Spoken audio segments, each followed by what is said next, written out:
Tanuja bad behaviour ఖచ్చితంగా ఈ విషయం పైన ఎప్పటి నుంచి మాట్లాడదాం అనుకుంటున్నా ఫస్ట్ సీజన్ స్టార్టింగ్ నుంచి, కానీ రైట్ సిచ్యువేషన్ దొరకలేదు. ఇప్పుడు సిచ్యువేషన్ వచ్చింది. ఏంటంటే విషయం ఇచ్చిన టాస్క్లో ఎంత దారుణంగా మాట్లాడిందంటే తనూజ ఇమాన్యుల్ గురించి, నువ్వు నాకు సపోర్ట్ చేయవు అండ్ నువ్వు మనుషులు వాడుకుంటావు అంటుంది ఆమె కొన్ని రాసుకున్న పాయింట్స్. అంటే ఆ మాట అనాలని ఎలా అనిపించింది చెప్పు తనూజకి? ఫస్ట్ నుంచి ఎన్నో విధాలు నీకు ఎమోషనల్గా సపోర్ట్ చేశాడు, ఒక ఫ్రెండ్లా నిల్చున్న టాస్క్స్ కానీ హౌస్లో కానీ అన్ని విధాలు నీతో ఉన్న మనిషిని నువ్వన్నా కూడా జనాలు మర్చిపోరు ఆ మనిషి నీతో ఎంత సపోర్ట్గా ఉన్నాడో, ఎన్నిసార్లు నిలబడ్డాడని.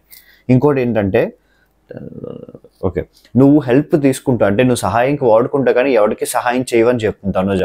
అది కరెక్ట్ కాదు కదా అలా మాట్లాడు. ఎన్ని సందర్భాల్లో గేమ్లో హెల్ప్ చేశాడు. అండ్ ఇంకొక ఇంపార్టెంట్ విషయం, ఇది జాగ్రత్తగా వినండి. అసలు ఇమాన్యుల్ నిజంగా బుద్ధి లేదు. ఎందుకంటే ఎన్ని జరిగినా కూడా తనుజతో మంచిగానే మాట్లాడుతున్నాడు.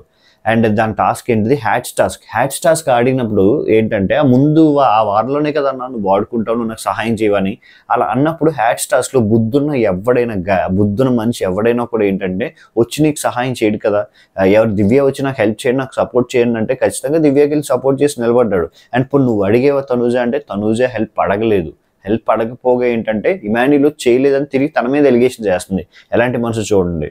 అండ్ ముందు వీక్లో ఎప్పుడు అనుకుంటాను కంటెండర్ రేస్లో లాస్ట్ వరకు ఏదో టాస్క్ కదా, ఆ ముందు వీక్లో కంటెండర్ రేస్ వరకు వచ్చాడు అనమాట ఇమాన్యుల్. లాస్ట్ వరకు దొర్లుకుంటూ అప్పుడు లాస్ట్కి వచ్చి తిని ఏమంటుందంటే, అంటే కంటెండర్ ఇమాన్యుల్ గెలిచే ఛాన్స్ ఉంది, తిని వచ్చి ఏమంటుందంటే ఇమాన్యుల్ నేను అమ్మాయిని కదా నాకు ఇవ్వు, అండ్ నీ ఫ్రెండ్ కదా, దాంతోపాటు నేను నీకు ముందు మనీ ఇచ్చే కదా, అంటే లైవ్లో చూసిన వాళ్ళకి క్లియర్గా అర్థం ఉంది, నేను నీకు మనీ ఇచ్చా కదా, నేను నీకు సపోర్ట్గా నిలబడ్డా కదా, నాకు హెల్ప్ చేయని చెప్తుంది. హెల్ప్ అనేది ఎప్పుడు చేస్తారు? మన పేక మీద కత్తి పెట్టుకుని వేరే వాడి పేక మీద కత్తి తీయడానికి చూడడం కదా, తను సేఫ్ చేసుకున్నాకే చూస్తారు కదా. పొందిన గెలిచే అవకాశం లేదు. ఇమాన్యుల్ కంటెండర్ అయి గెలిచే అవకాశం ఉన్నవాడిని ఓడిపోమని సలహా ఇస్తుంది. ఏం మనిషి అనుకోవాలి చెప్పండి? కొన్ని పాయింట్స్ రాసుకున్నవి చెప్పడం కాకపోతే ఓపెన్గా నాకు అనిపించి చెప్తున్నాను. లాస్ట్ సీజన్స్ నుంచి చూస్తున్నాను, సీజన్ 6 కానీ, అంటే నేను బిగ్ బాస్ ఇప్పుడు కొన్ని లాస్ట్ 2 సీజన్స్ నుంచి వీడియోస్ పెడుతున్నా కూడా నేను సీజన్ 1 నుంచి ఆల్మోస్ట్ ఫాలో అవుతున్నాను. సీజన్ 6 or 7 and 8 3 సీజన్ని అబ్జర్వ్ చేస్తుంది ఏంటంటే స్టార్ మా టీం వాళ్ళు ఆ సీరియల్ బ్యాచ్లో చేసే వాళ్ళు ఎవరో ఇద్దరు ముగ్గురైనా కొంతమందిని ఇంక్లూడ్ చేస్తున్నారు.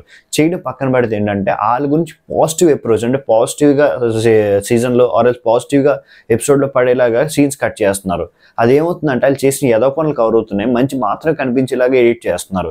ఎగ్జాంపుల్ సీజన్ 7 అనుకుంటా, సీజన్ 7లో శోభా శెట్టి, ప్రియాంక జైన్ ఎన్ని రకాల మాటలు మాట్లాడారు మాకు తెలుసు. అశ్విని శ్రీ గురించి కానీ లేకపోతే అండ్ మిగతా కంటెస్టెంట్స్ కోసం కానీ తిరిగి పాజిటివ్గానే చూపించడానికి స్టార్ మా వాళ్ళు ట్రై చేశారు. జనాలు తిరిగి తిట్టడం వల్ల తగ్గించారు, కానీ లేకపోతే వాళ్ళని ఆల్మోస్ట్ టాప్ 3లో పెట్టేవాళ్ళు, లేకపోతే విన్నర్ నుంచి చేయడానికి వీళ్ళు రెడీగా ఉంటారు. సో ఇది ఇప్పటి నుంచి అవుతుంది కాదు, సీజన్ 7 or 6 కొన్ని ముందు సీజన్స్ నుంచి అవుతుంది. మనం ఇప్పుడు గెస్ట్ చేసుకొని తెలుసుకున్నామని నాకైతే అనిపిస్తుంది. అండ్ నిఖిల్ మలియకల్ ఒక్కడే ఎక్సెప్షన్, ఎందుకంటే తన పర్ఫార్మెన్స్తో ప్రూవ్ చేసుకున్నాడు. నిఖిల్ గురించి కూడా పాజిటివ్గా స్టార్ మా వాళ్ళు వీడియోస్ వేశారు, అది వర్కౌట్ అయింది. దాంతోపాటు నిఖిల్ పర్ఫార్మెన్స్ ఉంది కనుక తను గెలిచాడు లాస్ట్ సీజన్లో. మీకు మనస్ఫూర్తిగా ఏమనిపించింది చెప్పండి?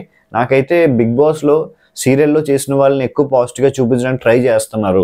దే ట్రైంగ్ టూ మచ్ అని నాకైతే అనిపించింది. అది ఎప్పటికైనా బయటపడిన పిఆర్ టీమ్స్ కవర్ చేస్తున్నారు. మీకు కరెక్ట్ నేను చెప్పింది అనిపిస్తే లైక్ చేయండి, లేకున్నా కూడా మీ ఇష్టం. లైక్ చేస్తే అది ఎక్కువ మందికి రీచ్ అవుతుంది నిజం చెప్తున్నా కనుక. మీ ఒపీనియన్ ఏమన్నా కూడా కామెంట్ చేయండి. థ్యాంక్ యూ అండ్ జై హింద్.